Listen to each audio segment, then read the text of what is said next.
Bem-vindos a mais um programa de entrevistas aqui com o seu Silva, Sérgio Silva. E como você já está acostumado, sempre personalidades estão apresentando o seu trabalho na área cultural, na área da saúde, na área do serviço público, enfim, empresarial. E hoje não será diferente. E hoje o programa terá boas notícias. Isso mesmo. Joinville está preparada para o futuro. E quando eu disse futuro, não é para o ano que vem, para o ano seguinte, né? Não.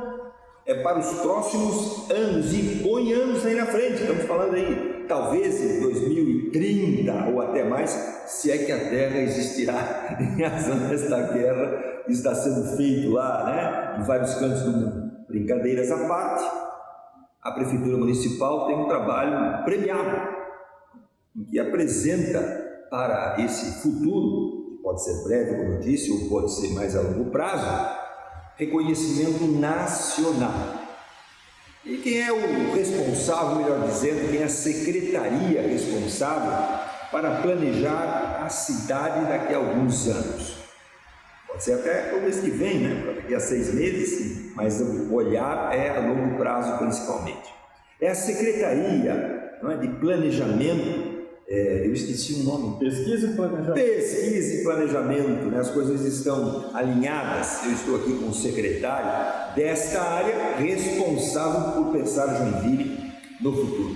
Tudo bem, Marcelo? Tudo bom, Sérgio? Bom dia, é um prazer estar aqui novamente conversando com você, com seus ouvintes aí, público. Só para registrar, nós estamos aqui gravando o programa hoje na Harmonia Lira, um espaço muito bonito, foi todo restaurado, que é o foyer, né? Obrigado aí ao advogado responsável. Na verdade, quando eu falo advogado, que é o Álvaro Calduro, eu me referencio a presidente da Lira, porque ele fez um trabalho aqui, continua fazendo extraordinário de graça. Ele é voluntário, chega aqui início, muitas vezes no meio da tarde, sai daqui tarde da noite. Feito o registro. Marcelo, a tua secretaria fica também anexa aqui, né? A gente fica não é bem um porão, né, mas no pavimento térreo, que já foi o antigo restaurante Beer Keller e mais recentemente foi também o Taverna, que era um bar de música. E bom. Sim, que era um bom bar. Mas saindo agora da área do lazer, depois a gente vai voltar. Certo? Marcelo, Joinville foi premiada nacionalmente entre as melhores 7 cidades, certo? Para ter o futuro pensado. Explica um pouquinho essa premiação. Certo, então vamos lá. Primeiro, assim, falando objetivamente, né? Tem um Instituto Perfil, ele fez esse trabalho por iniciativa própria, não é um concurso, não é nada que a gente tenha inscrito a cidade ou mandado informações, né? Eles fizeram um levantamento e eles publicaram um ranking das 7 cidades mais bem planejadas do Brasil. E aí nós tivemos a honra de ser incluídos nesse ranking, tá? Então, ao lado de Curitiba, Maringá, outras cidades aí, Recife, 3 do Paraná, né?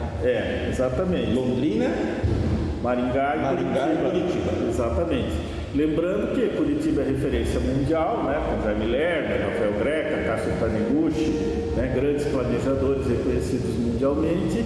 Maringá e Londrina são cidades que foram planejadas, né, no século XX e tal. São jovens, né? São cidades novas, a gente poderia dizer. Cidades novas. E Joinville foi planejada também, mas lá no tempo da colônia Dona Francisca. Século XIX? Ela foi planejada para ser uma colônia agrícola, não para ser uma cidade, né? Então é uma cidade que mudou o seu destino e continua fazendo isso dia a dia.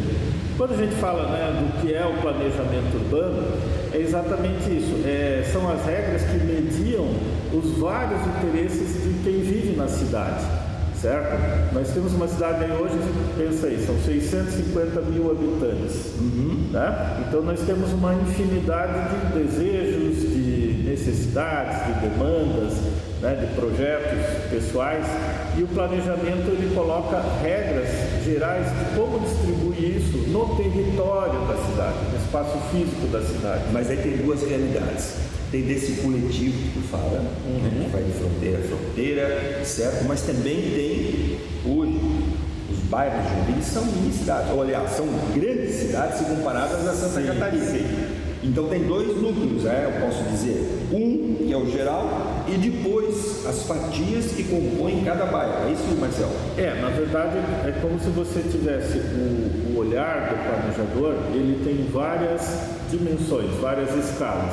Eu tenho um olhar que é o da integração de Joinville com o mundo, né? A gente fala, mas como eu estava falando, nós temos, por exemplo, indústrias aqui em Joinville que precisam receber peças que vêm do outro lado do mundo para fazer o seu produto e mandar adiante, né? São as chamadas cadeias produtivas mundiais.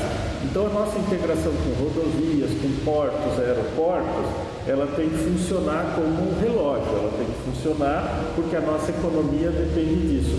Na outra ponta lá... Eu queria fazer uma observação, quando diz que precisa importar, etc., vamos pegar aí um exemplo. Nós temos aqui uma montadora de eletrodomésticos. Perfeitamente. Certo? Ela recebe produtos da China, da Ásia, da Coreia, do Brasil, né? E de várias partes do Brasil, integra isso aqui em Joinville, né? Monta, embala, divide, estuda, testa e tal, e despacha para o resto do Brasil, para outros países da América Latina, né? Vamos dizer, uma fábrica Tupi, que é bem tradicional, ela faz peças aqui, bloco de motor, para Jaguar, para Porsche. É a maior fundição do mundo. É a maior fundição do mundo. Então o material vem de algum lugar, por exemplo, minérios, produtos especiais, né? Própria tecnologia, é processado aqui e é despachado para outro lugar. Então isso é um fluxo contínuo, certo? Não é uma coisa... Né? Hoje se trabalha praticamente sem estoque.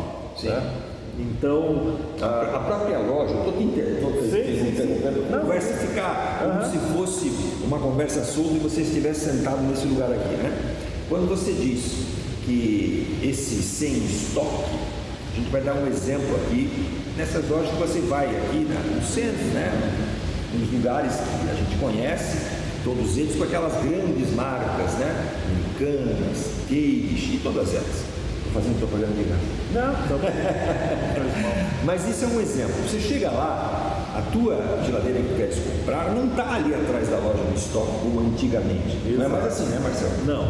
Ela está numa central de distribuição, que pode ou não ser em Joinville, né? Por exemplo, a Salfer, ela tinha uma grande central de distribuição aqui em Joinville. A BMW dos carros, ela tem a central de distribuição aqui em Joinville. Então o cara encomenda uma BMW em Manaus, ele sai daqui de Joinville e vai ser mandado para lá. E para o cliente que já comprou. Para o cliente que já comprou, né? Por isso que não está lá na loja, eu quero azul, não quero branco, eu quero couro marrom, não quero couro preto, certo?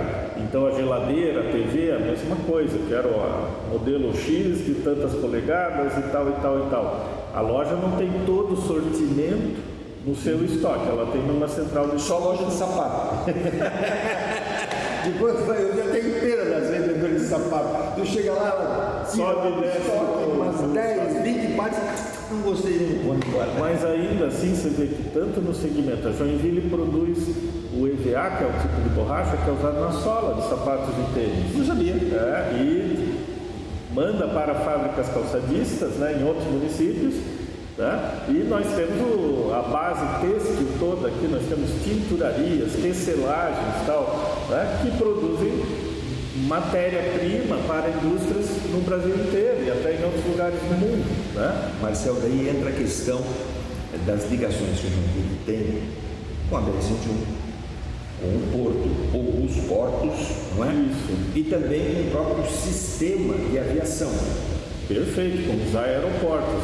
Joinville é uma grande demandadora de carga aérea, tá? Não só Joinville, a nossa região aqui, né?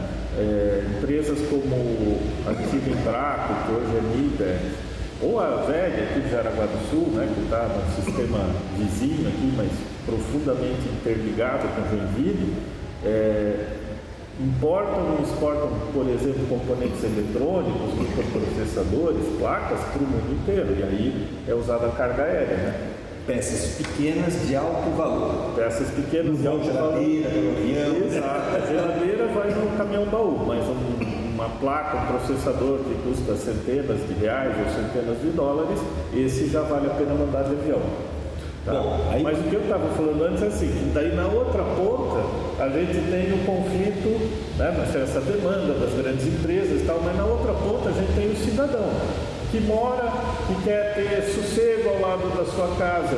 Então a outra ponta do planejamento urbano é mediar essas relações de vizinhança. Onde é que pode ter um prédio, onde é que não pode? Onde é que pode ter uma empresa que faz barulho e onde não pode ter uma empresa que faz barulho, porque as pessoas precisam de sossego para descansar, né? E tal.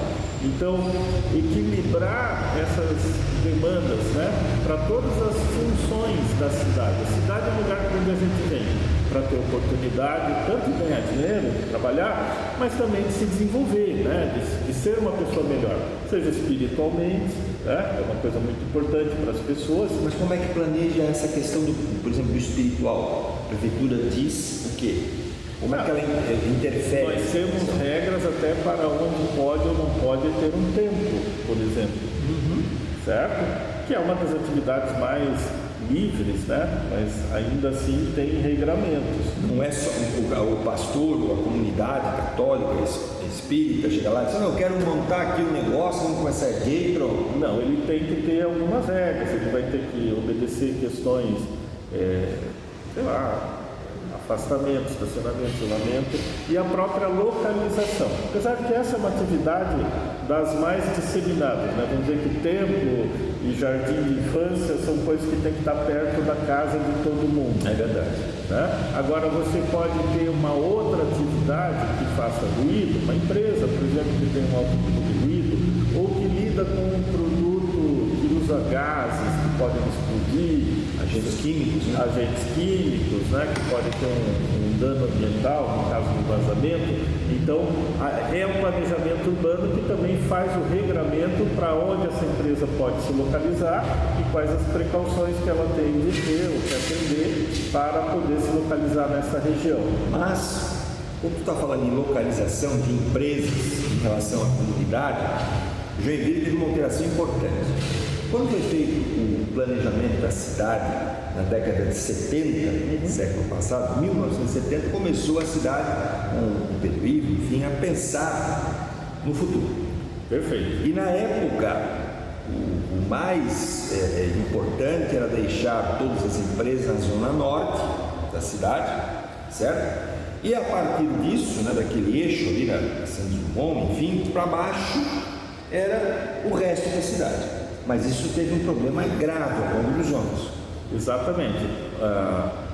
Veja que naquele período não havia preocupação com o meio ambiente, não havia o regramento que existe hoje. Então se entendia que uma fábrica, né, uma indústria, era uma coisa que poluía muito, tanto o ar com as chaminés quanto as águas, né, com seus efluentes industriais. Então se escolheu o distrito industrial num lugar onde a fumaça ia soprar para fora da cidade, ia soprar para a serra, e as águas iriam na bacia do rio Cubatão, não na bacia do Cachoeira. Certo. Né? Mas isso levou a um impacto, por quê? Porque os terrenos, você sempre imagina assim, quando você planeja, você tem que entender a economia, tá? E é onde muitas vezes o planejamento falha, né? Ele não consegue prever o movimento econômico. É óbvio que mais perto de onde está a produção de riqueza, né, progressivamente a terra vai ficando mais cara. Então o que acontece? Os trabalhadores foram morando cada vez mais longe do distrito industrial, porque era exatamente onde era mais barato comprar o seu terreno. Certo. Né? E isso gerou uma demanda de deslocamento de pessoas muito grande. Tá? Então a pessoa tinha que sair lá de Itaú e chegar lá na Dona Francisca, enfim, lá para dentro, né? Lá para dentro, onde estão as grandes empresas, os grandes empregadores, que têm milhares de funcionários. Está ali o ônibus. Está ali ônibus, carro, moto, frete, estradas e ruas, sistema viário. Né? Então a cidade se organizou dessa forma. A gente, se olhasse Joinville nos anos 80 até início dos 90, a gente tinha uma concentração da moradia na Zona Sul, né? E concentração do emprego na Zona Norte, no distrito industrial. Né? E claro, nesse eixo acontecendo comércio e serviço. Então Então você pega Getúlio Vargas, Campolim como grandes ruas de comércio e serviços, né? Fazendo essa ligação norte-sul. E a cidade cresceu muito. Outros segmentos da economia surgiram e se desenvolveram, né? Setor de serviço, educacional, saúde. Então, ainda assim, o segmento industrial continuou a crescer, né? E não podia se instalar em outro lugar senão na Zona Norte. E não podia se instalar empresas de grande porte fora da Zona Norte, né? Então, uma das ações que a gente fez recente agora, nessa gestão, está lá na Câmara de Vereadores, nos últimos arremates, é a criação de uma nova área industrial na Zona Sul. Mas a gente vai falar daqui a pouquinho, nós vamos para um breve intervalo, e a gente vai falar também das mudanças que vão impactar no seu bairro, na sua vida, como o Marcel falou. Detalhar isso um instantinho só, nós já estamos voltando.